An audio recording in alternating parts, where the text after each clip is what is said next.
G'day guys, Vigor here, and our SAAB broke down. Yep, the air compressor decided to give up the ghost. Well, we think it's the air compressor because it doesn't turn on anymore, and it's been a little bit noisy for the past 2 years. And yeah, so first culprit would be this one. I tested the connector that plugs into it. The two rightmost pins here. They are the one that carries current all the time, not just with the key on. It's always on, and the other ones are probably to turn on the all the circuitry that's inside this probably potted piece. Probably if I drill those rivets, I'm gonna find a PCB that's all glued up, because that's the way the Germans do. And this is a Wabco, the same kind of same company as the one that made the one on my Mercedes. And it's all there, pretty much all Wabco. That you have a BMW, a SAAB, a Mercedes, or even a Audi. So it's all the same stuff. I'm gonna pull that part of the pump out. I want to check for the brushes and check if the motor is good. Because if the motor is bad, there's no saving this. I'm gonna have to replace it. Otherwise, I can probably service the motor and get it to run again. That should do it. Kind of a weird wrench here, but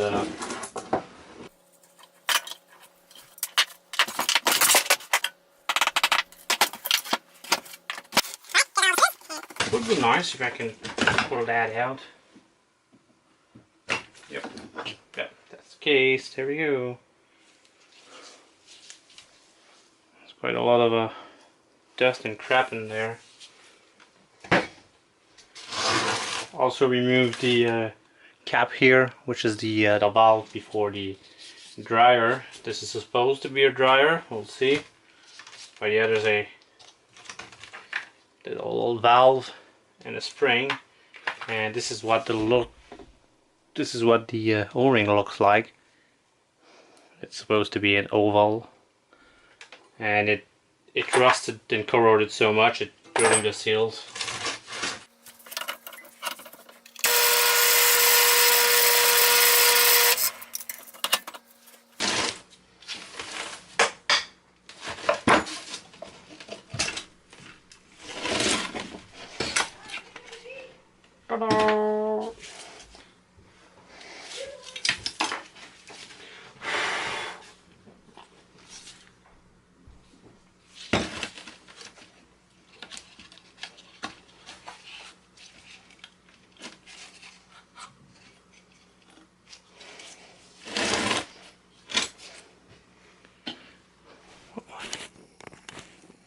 There we have it. We're in, and it's gonna.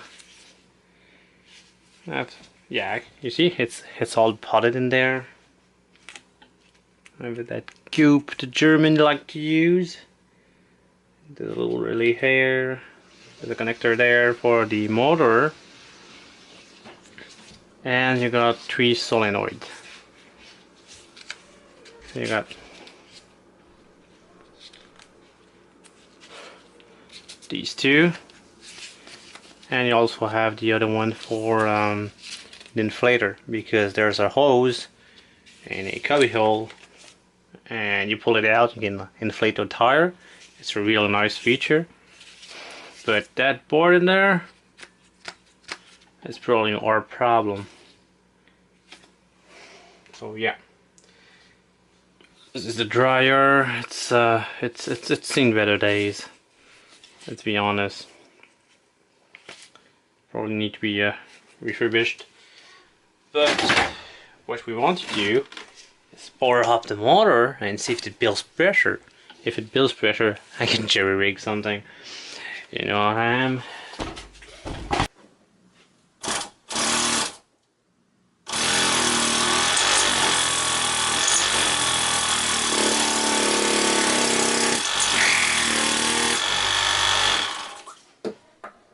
Oh yeah, the motor is good.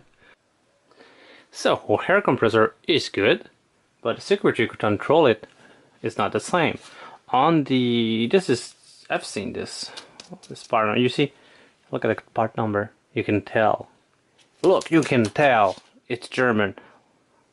See the part number? 3 series of three numbers, and yeah, that's a German part. But the thing is, this one has the controller all in it. Oh, it works on this. It's all standalone. So there's power that goes to this pump and inputs, and that's it.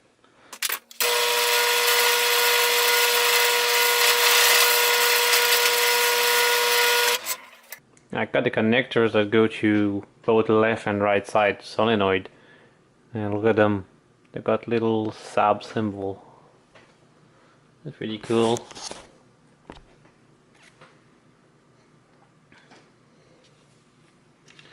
What I'm gonna do, I'm gonna get the wires out of it through the hole here. So I need 2 wires for the motor, and I got the wires for this guy as well. And I was trying to reuse the connector here and just plug it in here and do all my stuff in there, but it's all in plastic, and I need that little guy, the shiny one on the end here, and the other one underneath that.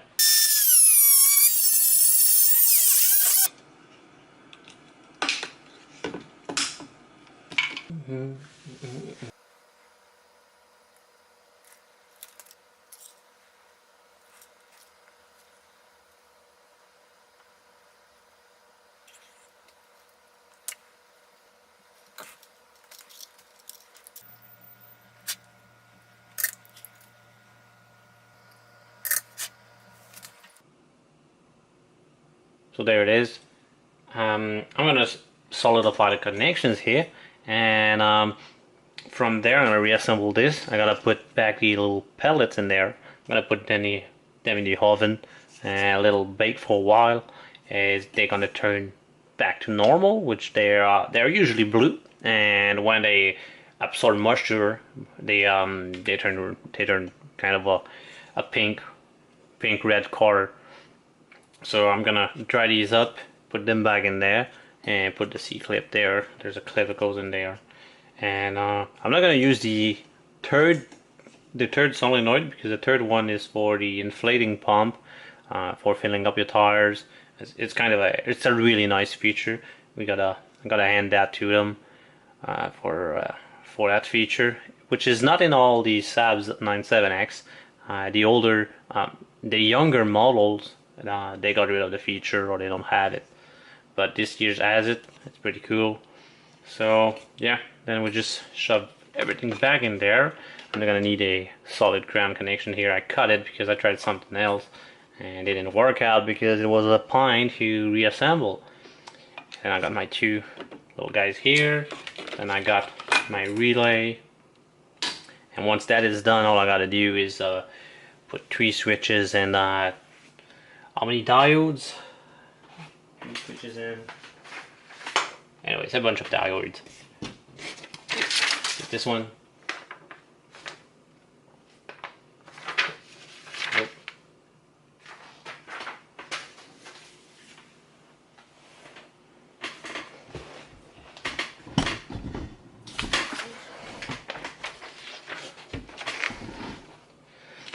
Okay. So I got the wiring for the motor here, and the wiring for the valve block there. So I'm gonna need solid ground connection here, and both of these are each relay for each airbag, which are gonna be ran through the hole I made in the cover there, and should be good. The circuitry I'm gonna use is this guy right here. So let me explain. I got 3 switches here because I need a way to deflate them, because I'm not going to be using the self-leveling module and all that stuff that's on the suspension itself. So I'm going to use 3 switches, and then these are my 2 solenoids that are for each side. These are in there, in that valve block. This is a small relay to cut off it's going to be used in normally closed contact, which is gonna close the big relay that's gonna run the motor when I'm trying to deflate, because from my understanding the only way to deflate the bags is opening up the solenoid but not turning on the pump, and it should bleed through. That's the theory, because I don't see any bleed solenoid here, because the third one is for the inflator pump, as I said. So made up a bunch of diode arrangement here, so you can follow the diagram if you want to do that, and yeah, you can play along. So basically I got left and right, and I'm gonna turn the solenoid, and then it's gonna go past here. It's gonna go through this relay, which is not activated because it's only activated on that switch here. So, and it's gonna run through my motor, because this one's gonna have the coil energized all the time, and the 12 volt is gonna go to the motor. So this is two for the two sides, with one or the other solenoid open for each side. So to raise it both sides at the same time, you gotta press two switches, but that's no big deal. It's gonna be just an experiment, you know. So yeah, and on that side it's gonna do the same thing. It's gonna turn on these things. The diodes are just there so that when I press the first switch, it doesn't backfeed into the other circuitry. That's all. That's what it really is. That's what the diode is for. So I'm gonna use that switch. I'm gonna energize both switches at once with only one, but by doing so, I'm also energizing the relay here, which we're gonna turn open and gonna prevent the motor from turning, so it should bleed. That's the theory. All I need is all that stuff here. One relay below 10 amp, one relay 30 amp, because it's a 30 amp fuse in the car. So yeah, 6 diodes and 3 switches. That's what I'm gonna do. So I'm gonna close that baby up, put all the stuff back in there, close it, then do all my security outside.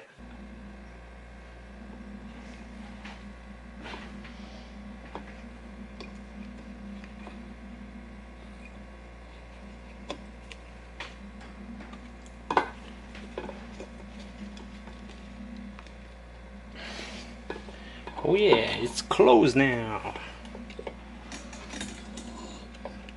So I'm gonna find some bolts. I'll bolt it up solid.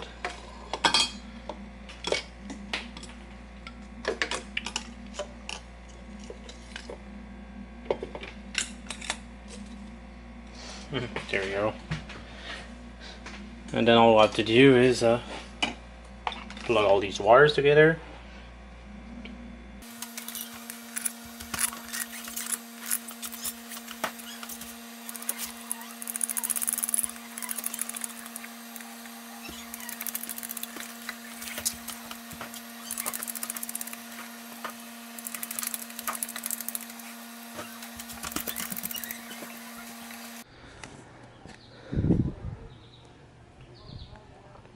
Alright, back on the truck. I installed the pump and ran the wire out. I did not bother doing a switchboard because we're gonna fix it proper anyways, and we got the parts to install today. But yeah, just to show you that it is possible and that it works. And yes, this is a 5.3, not the cheaper model. So it's got a V8 LH6 in there, which is the aluminum counterpart of the LY5. And it's got 305 horses and 330 foot-pounds of torque. It's pretty good power, but this truck is kind of heavy. But it still managed to get the truck up to speed pretty quick. So I'm gonna start it, and I'll show you how my little contraption works. I'm gonna get you a shot of the suspension that is all the way down.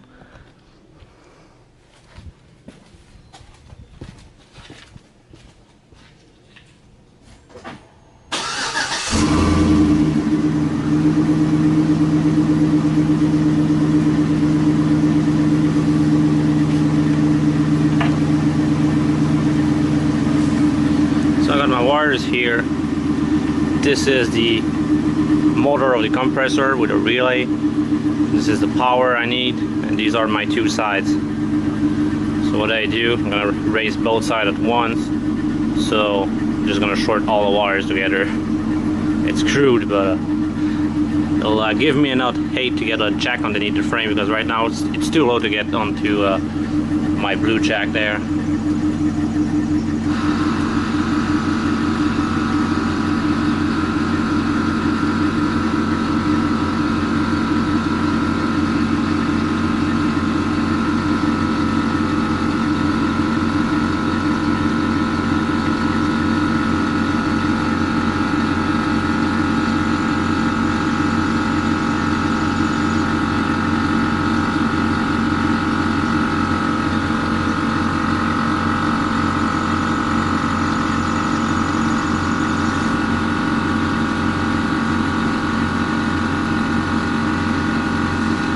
I'm gonna go even higher than normal because I want some room to work.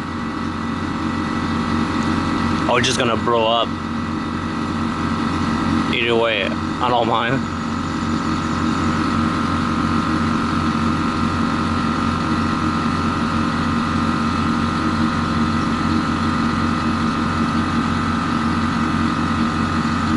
There we go.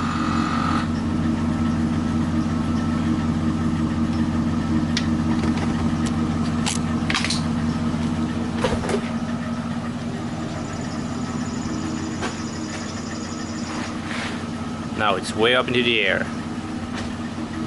so I can get my jack underneath and start replacing these bags and compressor, because when you replace the compressor, a good chance is you're gonna have to replace the bag. They're pretty dry rotted. I know this one does not hold air, this one does, so we're gonna replace both. So thanks for watching, and that's how you hack those little air compressor. They can be really handy. They got three outputs, so you can do whatever you want with it. Thanks for watching.